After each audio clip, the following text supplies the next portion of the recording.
Hello, and welcome back to Learn the Bible in a Year for January 31st, 2026. Today, we're going to share this episode with our friend who loves the Star Wars franchise. And if you are joining us for the first time today, I want to say nice work committing to this franchise even after Disney has ruined it. Today, we're going to be reading through Job chapter 19, 20, and 21. Also, Matthew chapter 21, verses 1 through 17, and Psalms chapter 18, verses 1 through 6. Now let's jump right into today's recap. Now, like I've done for most of the rest of the book of Job, I'm smushing the three chapters together, chapter 19, 20, and 21. Job responds in chapter 29, and he's at his breaking point now. He tells his, air quotes, friends that they've crushed him with their words. 10 times now they have attacked him. Even if he has sinned, well, that's his own business. But then Job starts to experience real despair. He says that God has wronged me and thrown his net over me. Job's family has turned against him. His relatives have forgotten him. Even young children despise him. His breath is offensive to his wife, which, full disclosure, my breath is also offensive to my wife. But he's nothing now but skin and bones. But then, in the middle of this despair, Job says something pretty stunning. He says, I know that my Redeemer lives, and that in the end he will stand on the earth. And after my skin has been destroyed, yet in my flesh I will see God. This is one of the most famous passages in Job. He's saying, even if I die, I will still see God. There's a Redeemer coming who will vindicate me. It's a flash of hope in this darkness. Job is grasping at resurrection and ultimate justice beyond this life that he's living. Now, in chapter 20, Zophar jumps back in with the same tired argument. The triumph of the wicked is brief, their joy lasts only a moment. Even if their pride reaches the heavens, they'll perish forever. They'll fly away like a dream. God will unleash his wrath on them. Zophar is trying to comfort Job by saying wicked people always get what's coming to them. But Job's whole point is that he's not wicked, so this really doesn't help. Job fires back again here in chapter 21. He's calling out the flaw in their logic. Look around. Wicked people often live long lives, see their children established, and die in prosperity. Their houses are safe, their cattle multiply, they spend their years in prosperity and go down to the grave in peace. So how can you say God punishes the wicked in this life? The system doesn't work that way. So Job is pointing out what we all observe. Life isn't always fair. Good people can suffer, bad people can prosper. The retribution theology his friends keep pushing doesn't match actual reality. This is terrifying to them because their entire worldview depends on that being true.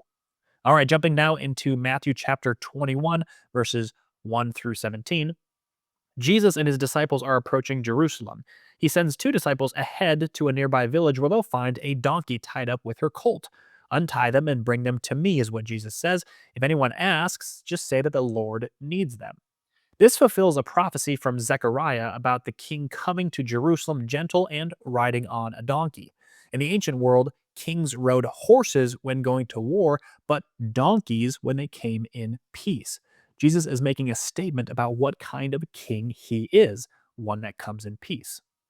The disciples bring the donkey and colt, throw their cloaks on them, and Jesus sits on the colt. As Jesus rides on the donkey, a huge crowd spreads their cloaks on the road. This was how people honored royalty in that culture. Others cut branches from trees and spread them out. The crowds ahead and behind were shouting, Hosanna to the Son of David. Blessed is he who comes in the name of the Lord. Hosanna is the highest heaven. Hosanna literally means save now. It's a cry for deliverance. These people think Jesus is about to overthrow Rome and restore Israel's kingdom. They're expecting a political revolution. When Jesus enters Jerusalem, the whole city is stirred up. Jesus then goes to the temple courts and starts driving out everyone buying and selling there. He overturns the tables of money changers and the benches of those selling doves. And here's kind of a hidden gem from this portion of scripture. Now, I've been taught before, even at church, that the reason why Jesus did not like these money exchangers is because they were making money in the temple courts, and you shouldn't make money at the temple courts. But that's actually not the whole story here. The actual portion of the temple courts where Jesus overturned the tables was where the Gentiles went to exchange their money to buy animals for sacrificing. And what the religious leaders did is they hiked up the exchange rates and the price for the Gentiles to be able to purchase animals for sacrificing. So, this is another plot by the religious leaders. The religious leaders really hated Gentiles, but the law said that you had to allow Gentiles to worship. So, what did the religious leaders do? Well, what they did is they just simply made it very, very difficult for a Gentile to worship. They weren't, air quotes, breaking the rules by not allowing them to worship, but they hiked up the price of the sacrificial animals. They hiked up the exchange rate so that Gentiles would have to go through great lengths to be able to worship the Lord. Really, it's the religious leaders being prejudiced against Gentiles, and Jesus doesn't like that at all. He actually came for the Jews as well as the Gentiles. This would have been countercultural, but this is the point that Jesus is making here. Jesus tells them that it is written that God's house will be called a house of prayer, but you're making it into a den of robbers. And the blind and the lame come to him at the temple, and he heals them. Children are running around shouting, Hosanna to the Son of David. The chief priests and teachers are indignant. Do you hear what these children are saying? Jesus responds, Haven't you read that God has ordained praise from the lips of children and infants? Then he leaves and goes to Bethany for the night. The religious leaders want a conquering Messiah on their terms. What Jesus is doing is he is disturbing their system. The children get it, but the powerful are threatened. All right, now on to Psalms chapter 18, verses 1 through 6. This Psalms is attributed to David on the day the Lord delivered him from all of his enemies and from Saul. It opens with pure affection. I love you, Lord, my strength. My Lord is my rock, my fortress, my deliverer, my shield, the horn of my salvation, my stronghold. David piles up metaphor after metaphor. Rock, fortress, deliverer, shield, horn, stronghold. He's trying to capture how God has been his protection and refuge. In ancient Israel, a rock or fortress was a place of safety during attack. A shield protected you in battle, a horn symbolized strength and power. David is saying that God has been all of this to him. Then David describes his situation. The cords of death entangled me, the torrents of destruction overwhelmed me, the cords of the grave coiled around me, the snares of death confronted me. He was surrounded, trapped, facing death from every direction. And in his distress, David called to the Lord. He cried out for God's help. Alrighty, now a quick word from our sponsor. This show is sponsored by Covenant Security Equipment. Covenant Security Equipment is a Christian owned company that partners with building contractors who build with safety in mind.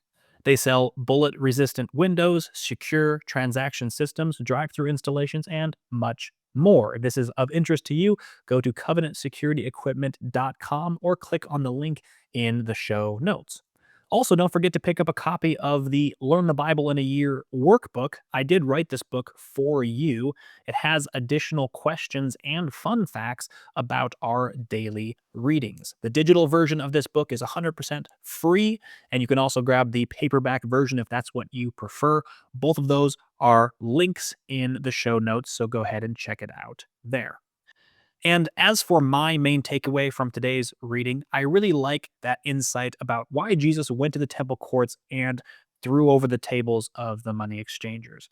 Throughout my entire life, Sunday school growing up, I always thought of this thing that Jesus did, throwing out the money exchangers was very weird, kind of like he had a random rant or tirade. But it makes a lot more sense once you realize what the religious leaders were doing. And that makes that scripture that says that you have turned my father's house into a den of robbers. Well, that makes that make a lot more sense. So that was a really cool insight to learn. All right, well, that's it for the recap for today, and I will see all of you cool cats again tomorrow.